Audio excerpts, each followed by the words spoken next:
Hi guys, and welcome to the 10th episode of the Discord.net bot development series. In this episode we're going to talk about extensions.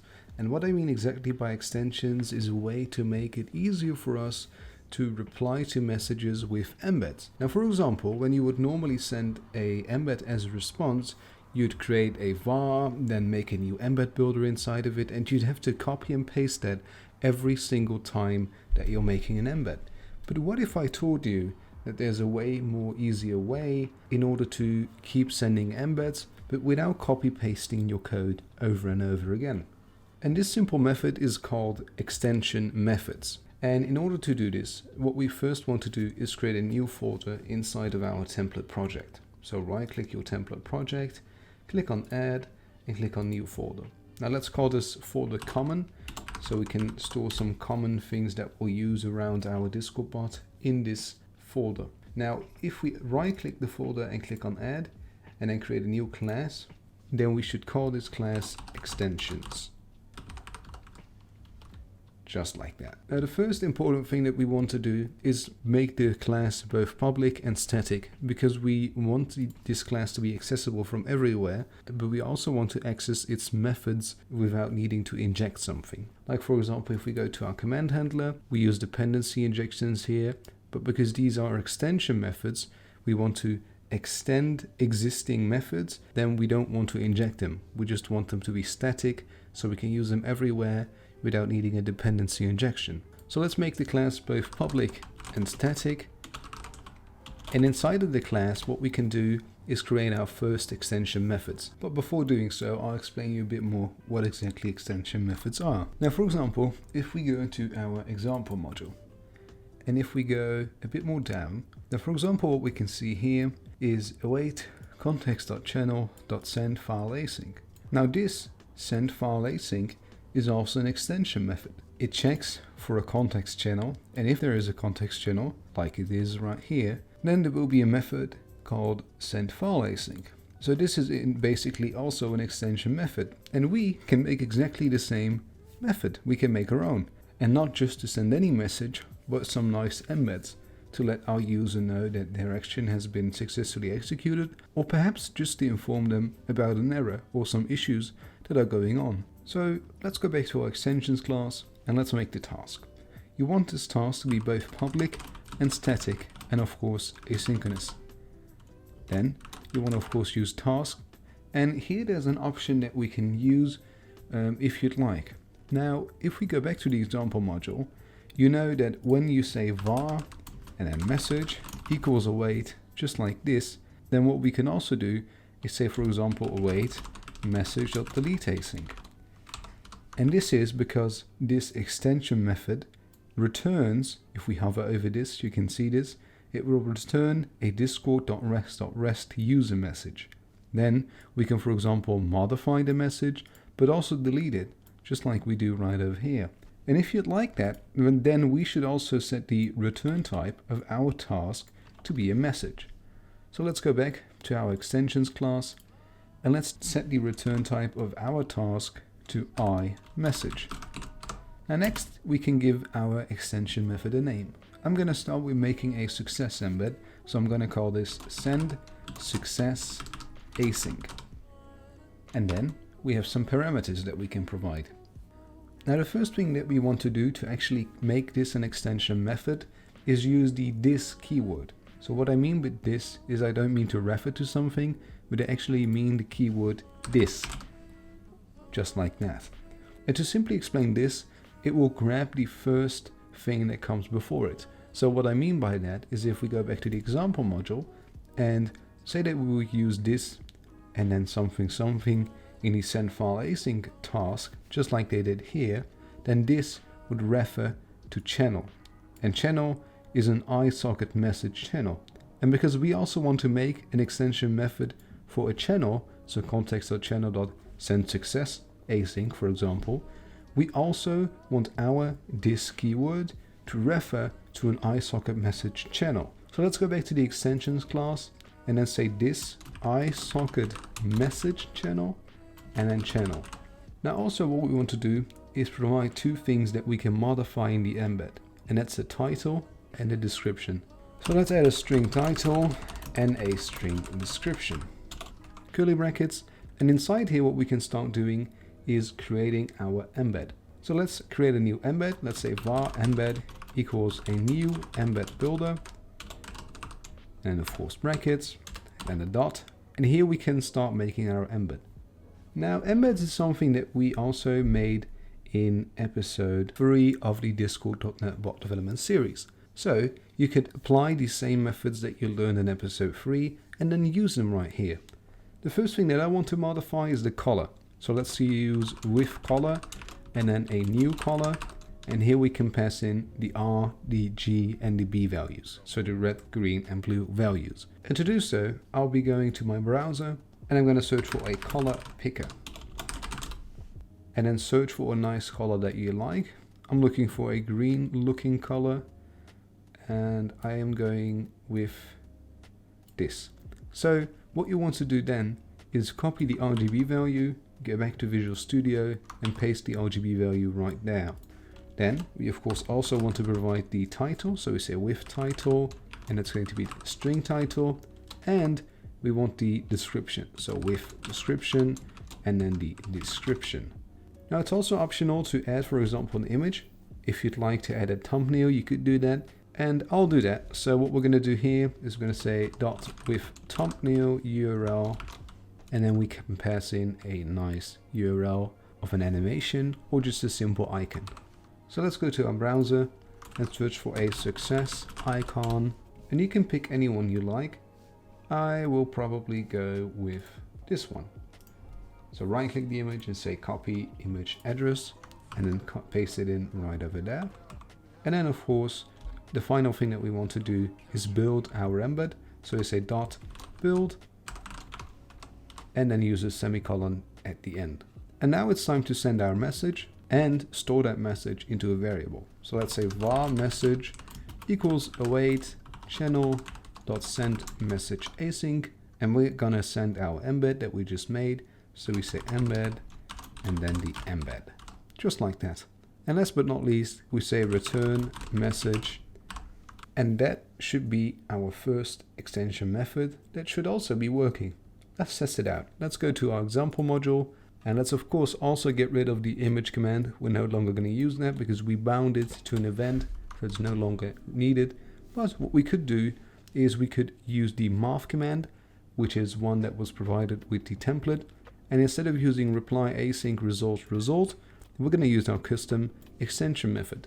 So like I said before, our extension method adds a method to context.channel. So if we use context.channel, which is a iSocket message channel, then we should be getting send success async right over here.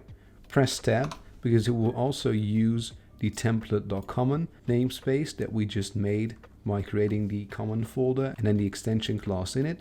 So make sure that you get this, and then we can use our function. So now what we can do is we can provide a title and let's say success, and we could provide a result. So we can say the result was, and then we use the curly brackets and we say result. And of course, before starting our Discord bot and testing this command out, you want to go to example and start MySQL. Now let's run our Discord bot, head over to Discord, and let's execute math and then 1 times 2. And there we go. We now have our extension method sending an embed towards us, telling us that the command was successfully executed and that the result was 2. Now, as you can see, the thumbnail is pretty big. And in some cases, you could also just use the alpha, and the alpha will appear somewhere right here. So let's do that for now. Go back to the extensions class, and instead of using with thumbnail URL, just copy the string with the thumbnail URL in it and replace it with alpha. And then we say alpha, we use a lambda expression, curly brackets, and we can say alpha dot with icon URL and then the string that we just copied. And then we can say with name, and then we say the title of the embed. And that also means that we need to get rid of this property right here, and then we just have this. Now another nice thing that you can do is copy your image, go to your browser, and if you have an extension like me, I have a color picker extension in my browser, you could select the color of the icon and then open it up right here, click on the color picker, and again copy the RGB value. Then go back to Visual Studio and use the RGB value of your icon in the with color field. Now, if we run our Discord bot again, and again use the math command, so we say math 1 times 2, the colors and the icons will nicely fit together. And again, it works exactly like I want to.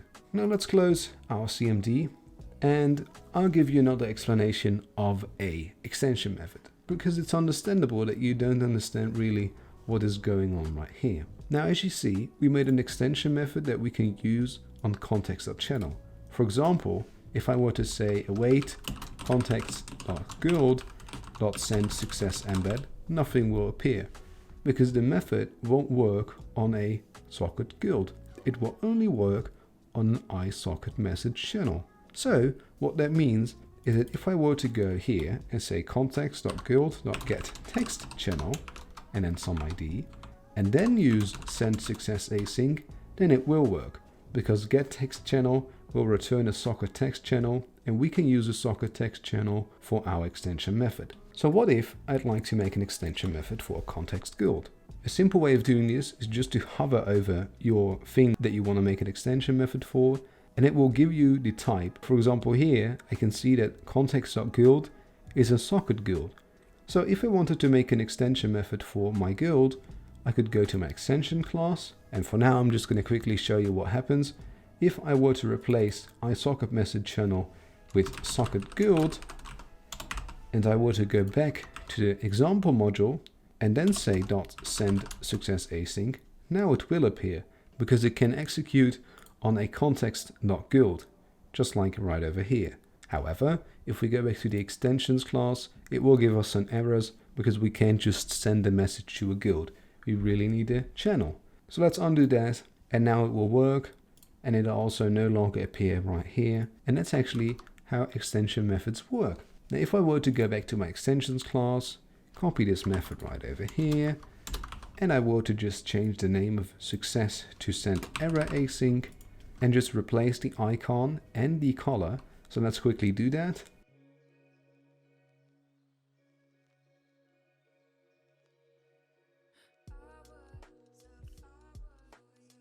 So now I've changed my thumbnail URL and the color. And now a nice thing that we can do is, for example, use this method when there's an error. So let's go to the command handler.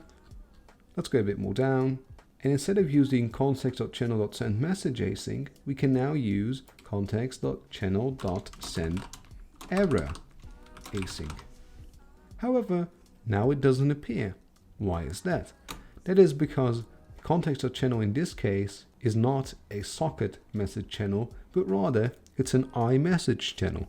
So a simple thing that we can do here is just put a bracket around it and say as iSocket message channel, and then use a bracket again, and then use our extension method. Because now if we were to type it again, both our extension methods will appear, send error async and success async. Now press tab, and again it will automatically add the reference to template.common, and then we can use our extension method. So here we can now say error, and as a description we could say result.error reason. And then of course at the end use a semicolon. Now if I execute my bot again, and I were to go to my channel and provide no parameters, for example, it will give me an error saying the input text has too few parameters, and as you can see, it's nicely put inside of an embed. So that's the meaning of extensions, extension methods even in this case. They are really nice, they can really help you make things go faster, and just like I said with the return type, we can also modify the embed, you can also delete it. It works exactly the same as sending a message. For example, if I were to go to example module, and I were to say var message equals, and then this, and then later on say await message.delete async, it will work because our return type of our extension method is set to iMessage, which is the same return type as actually sending a message. So changing your message or removing it will all work perfectly fine. And that's it basically for this episode. When using extension methods, you could really make your own code more efficient, and it will prevent you from copy-pasting, for example, the embed builder over and over again. You can just simply use your own extension methods, and that will really help you code more in a shorter amount of time. Now, I will put a few relevant links in the description, and that is about extension methods in C#. So if you would be more interested in learning more about extension methods, then there will be a link in the description. And of course, the GitHub repository will be updated for this episode. So you can also take a look in the GitHub repository if you have something that's going wrong in your code. I hope to see you in the next one. Have a nice day.